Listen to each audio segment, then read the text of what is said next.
Have you ever wondered why the beloved Hindu deity, Lord Ganesha, has the head of an elephant? His unique appearance is one of the most recognizable in the world. But the story behind it is a dramatic tale of divine power, misunderstanding, and immense love. This story takes us back to the celestial abode of Mount Kailash, the home of Lord Shiva and his divine consort, goddess Parvati. Parvati longed for a son, a devoted and loyal child who would be hers and hers alone. One day, while preparing for her bath, she decided to create a son from her own being. Using the turmeric and sandalwood paste from her body, she molded the form of a beautiful and strong young boy. With her divine power, she breathed life into the figure. The boy, radiant and full of life, stood before her. Parvati was overjoyed. She had created a son who was completely devoted to her. She named him Vinayaka and instructed him to guard the entrance to her private chambers while she bathed. "Do not let anyone enter, no matter who they are," she commanded. Young Vinayaka, fiercely loyal, took his post, determined to follow his mother's orders to the letter. It was at this very moment that Lord Shiva, who had been away meditating in the mountains, chose to return home. He approached Parvati's chambers, eager to see his wife, completely unaware of the new guard at the door. As Shiva tried to enter, he was stopped by the young boy. "You cannot pass," Vinayaka declared firmly, blocking the path. Shiva was taken aback. Who was this boy, and why was he barring him from his own home? "I am Shiva. This is my home, and Parvati is my wife." "Stand aside," Shiva said, his patience wearing thin. But Vinayaka, unaware that this was the great Lord Shiva, stood his ground. He knew only his mother's command. "My mother has ordered me not to let anyone in, and I will obey," the boy replied, unflinching. An argument ensued, with Shiva trying to reason with the boy and Vinayaka refusing to budge. Shiva's attendants, the Ganesha, tried to force their way past, but the young boy single-handedly fought them off with incredible strength. The confrontation escalated quickly. Shiva, known for his formidable temper when provoked, became enraged by this insolent boy's defiance. The situation spiraled from a simple misunderstanding into a cosmic battle. In a fit of fury, unaware of the boy's true identity as Parvati's creation, Shiva drew his divine trident, the Trishula. With a single, swift motion, he severed the boy's head. The headless body of Vinayaka fell to the ground. Silence descended upon Mount Kailash. Just then, Parvati emerged from her bath, expecting to see her devoted son standing guard. Instead, she was met with a horrifying sight. Her beloved son lay lifeless on the ground. When she learned what Shiva had done, her sorrow turned into an earth-shattering rage. The grief-stricken mother's fury was terrifying to behold. She threatened to destroy all of creation in her anguish. The very foundations of the cosmos trembled as her power surged. The gods, seeing her destructive wrath, grew fearful for the fate of the universe. They pleaded with Shiva to pacify her, to undo the terrible deed. Shiva, now filled with remorse and realizing his grave error, knew he had to act immediately to calm his consort and restore balance. He promised Parvati he would bring their son back to life.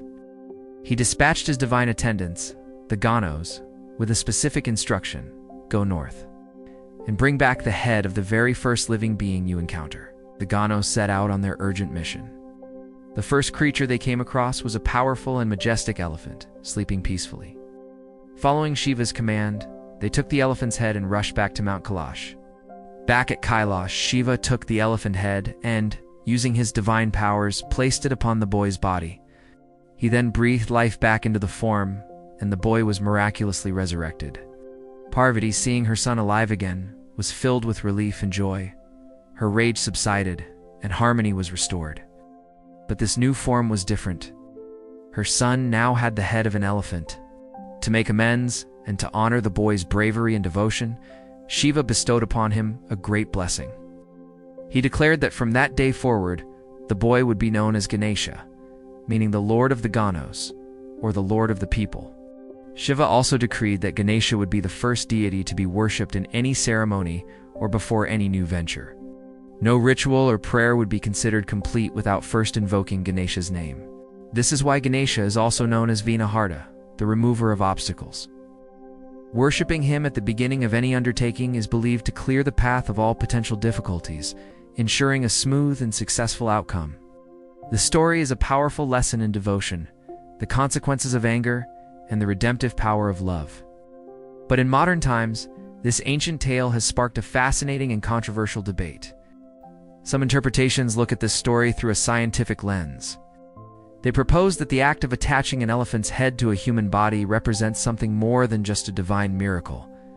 Could this be an allegorical description of an advanced surgical procedure?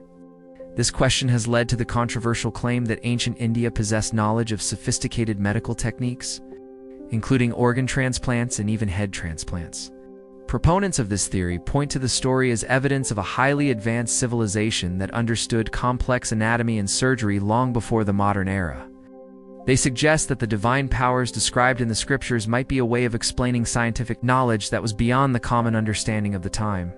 The idea of a successful xenotransplantation, the transplantation of an organ from one species to another, is a frontier that modern medicine is still cautiously exploring.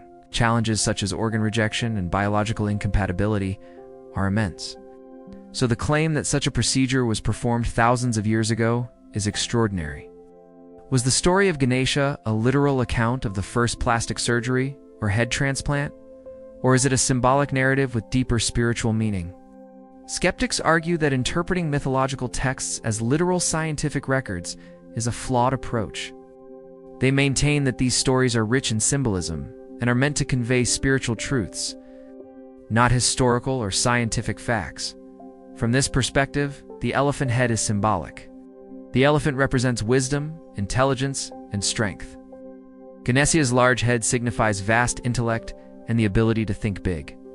His large ears symbolize the importance of listening more, and his small mouth represents talking less.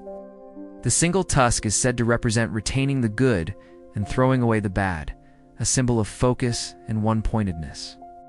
Whether you see it as a divine miracle, a symbolic allegory, or a veiled account of ancient scientific prowess, the story of Lord Ganesha's birth is undeniably captivating. It has been passed down through countless generations, inspiring millions with its themes of devotion, sacrifice, and rebirth. Lord Ganesha stands as a testament to the idea that even from a moment of great destruction, something beautiful and powerful can emerge. His image is a comforting presence in homes, temples, and businesses across the globe, a constant reminder to seek wisdom, overcome obstacles, and begin every journey with a pure heart and a clear mind. What are your thoughts on this incredible story? Let us know in the comments below. For more fascinating tales from the rich tapestry of ancient scriptures, be sure to subscribe to our channel, Sanatum Puranas.